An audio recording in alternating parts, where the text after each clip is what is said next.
The Canon C50 is going to change filmmaking forever.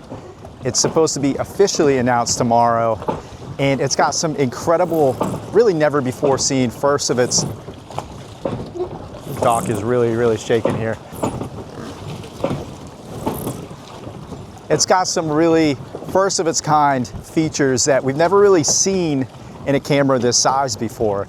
And I think realistically, this might be Canon's most important release in years, in a very long time, because a lot of people, myself included, who consider themselves to be Canon fans, you know, they buy whatever Canon gear comes out.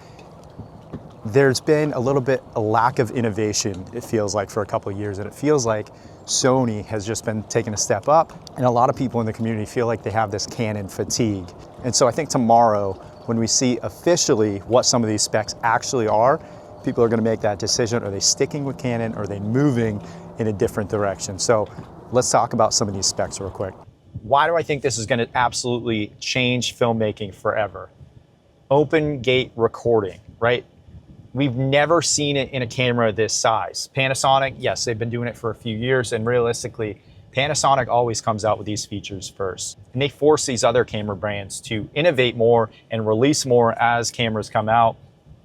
You see it all the time. And I think Panasonic, realistically, I think for sales-wise, it goes Canon and Sony, then Nikon, and then probably Panasonic when it comes to the video and hybrid side of things. But in my opinion, Panasonic has always been pushing the envelope and really over-delivering and giving us more and more, and that forces these other camera brands to kind of give us more in the future. And they're usually about 2 or 3 years later. And I think this is another one of those situations. So what is open gate recording?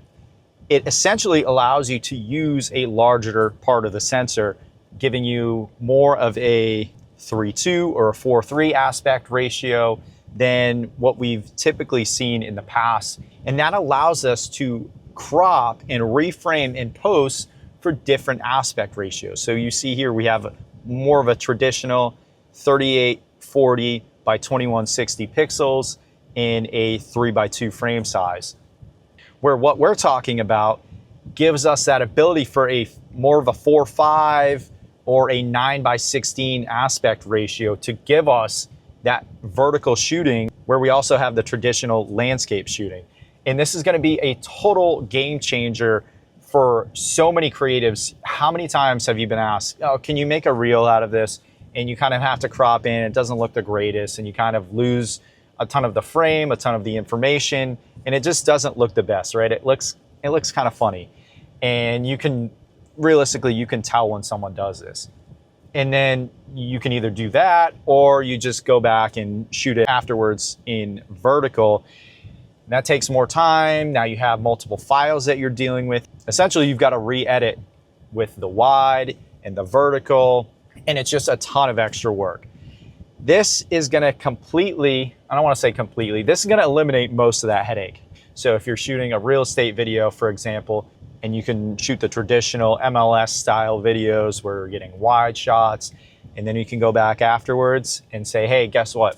If you want to make a reel out of this, you want to do an add-on, charge you an extra 150, 200 bucks, and boom, you've already got the footage. You don't need to go back and reshoot it. And this is going to be so nice. So I think they've already hinted at this. The teaser that they released the other day, it was framed in a way, and the text on the screen said open right in it. So I think this is going to be the biggest thing that we'll get out of this camera. I don't know if we're going to get all these features. I doubt it.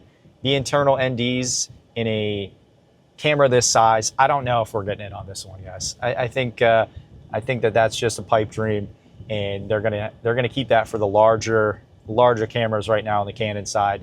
However, Sony's just going to be waiting over there in the corner, like, yeah, go ahead, release it. We'll give you a month or two, and then they're going to come out with the FX3 Mark II, and will they give us open gate and internal NDs? Are they going to try and one up Canon? It seems like that's what they usually do, right? They wait. Whoever moves first comes out with certain features, and then the next brand says, we're giving you those same features. and we're giving you a little bit more. So realistically, it's just a great thing for all of us consumers. We're able to get better and better and better equipment. These guys just gotta keep one-upping each other, and they gotta compete, they gotta innovate, and it works out for all of us. So I can't wait to see what this actually turns out to be. Will it keep me on the Canon side? Will I move over to Sony? It depends on how good of a release this is. It depends on the price. I think realistically, we're looking in the $3,000 to $4,000 range. I think that's a sweet spot for them. What do you guys think? Are you buying the Canon C50 when it comes out, or are you waiting to see what Sony does? So if you look at any of the comments about this camera, this looks unbelievable. Is this 3 years too late? And it's a mixed bag right now, right? But there's a couple features I think that really make this stand out. So number one, 32 megapixel full frame sensor.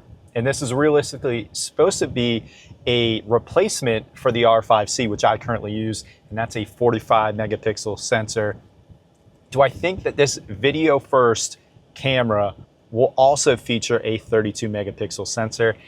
This is a tough one for me. I feel like it's gonna be really tough for them to do this.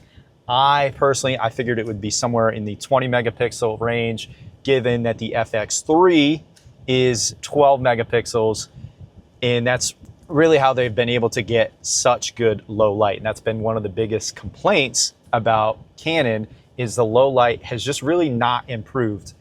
And when the R5 II was announced, and once it finally came out, there just wasn't enough for me to want to jump from the R5 and the R5C to go to the R5 II, because some of the features that I think they've still been long overdue on addressing, they just still weren't there. You know, the IBIS, still not very good. There's the wobble, it's insane. It's unbelievable that they're still, they still don't have this figured out.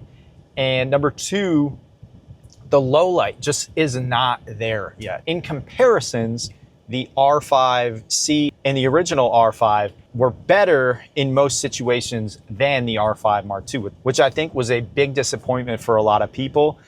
And it was one of the reasons that I personally didn't upgrade. I didn't see the reason to go in that direction. So sensor technology has obviously improved a ton since then, but will there be enough for that good of low light to be in a 32 megapixel sensor? That I don't know. We do see that there's possibly going to be a triple base ISO, which I think that would be awesome. And this would address a ton of these low light concerns. It doesn't need to be able to shoot in the complete dark, but should we be able to go in a fairly dark situation and not have a ton of noise, say even a 20,000 ISO, and still have a fairly clean image?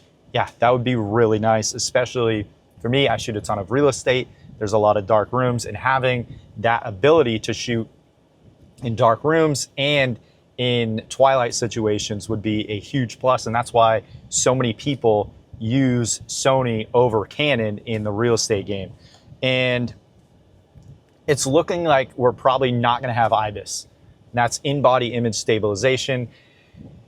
And I gotta be honest, I think this is a huge, huge miss on their part. This camera, realistically, it gets used in a handheld situation a ton. There's a lot of run and gun scenarios where you're using these and you want to be able to get handheld shots that don't have this crazy shake and jitter to them. And Sony has been able to do a really good job of this. Realistically, I think Panasonic has the best in the game. I've used them in the past, and their stabilization is next level. And I think Canon is, realistically, they're down at the bottom. And so I think, again, having no in-body image stabilization, it feels like, why? I have the C70, I use the C70 realistically only on a tripod now. And I love that camera, but would it be really nice if there was in-body stabilization? Yeah. It's looking like we'll finally get C-Log 2, which they got on the R5 Mark II, and this was one of the big ones that in the R5C and in the R5, people were like, why? That they just take out these really incredible features from their larger cameras. They don't want to, they don't want to eat into their sales in the bigger cameras. I get it, but it always seems like there's something that they take out and they make you want to buy multiple of their cameras, which of course I end up doing anyway. So win on their part, realistically, from a business standpoint. But I think people they're starting to get tired of that. They're like, you know what, I'm done making the excuses. I want more out of this. And we really just want so much from these brands. A lot of them overpromise and underdeliver, and a lot of them underpromise and overdeliver. See, I've been shooting video for about 20 years now, and I've used just about every camera brand on the market. Canon, however, I've been using just about exclusively for the last 12 years, and they've been so good to me. I can't say enough good things. In fact, I might be the only person on the planet that can say this, but I named my dog Canon, and I have a classic truck that I put the Canon license plate on. And so I've been extremely brand loyal, and it feels like in the past few years, however, that there hasn't been a lot of the things that we've been looking for since, say, the R5. A lot of those things still haven't been addressed. And why is that? I think there's just a lot of hype around the Sony cameras, and I get it. They make some unbelievable products, but Canon has just always felt like this more refined brand to me. And I think I speak for all of us when I say we'd love to see a little bit more innovation out of them. So I've been using the R5C for video here for a few years now with the Canon R5 as my photography camera, and it's not a perfect camera. I do absolutely love the image that comes out of it though, and so for that reason I haven't made the swap over to Sony, and I'm still 100% on Canon. But it feels like this C50 that's supposed to be announced tomorrow with these incredible specs, it might be Canon's most important release, probably since they announced that they were going to the mirrorless side of things. And the reason I say that is because so many people feel like they want to try some other brands. They've been using Canon for a long time, and they want to try something different because they're just not feeling the love. It seems like every Canon release, there's so much hype around, and then it comes out and they leave off 2 or 3 things that just make you go, why would you do that? And it really upsets a lot of people. So that's gonna do it for this video. I hope you guys learned something in this one. My name's Devin. I make videos just like this every single week. So subscribe if you haven't yet. We're gonna keep you posted as new information continues to come out on this and everything else camera related. We'll see you in the next one.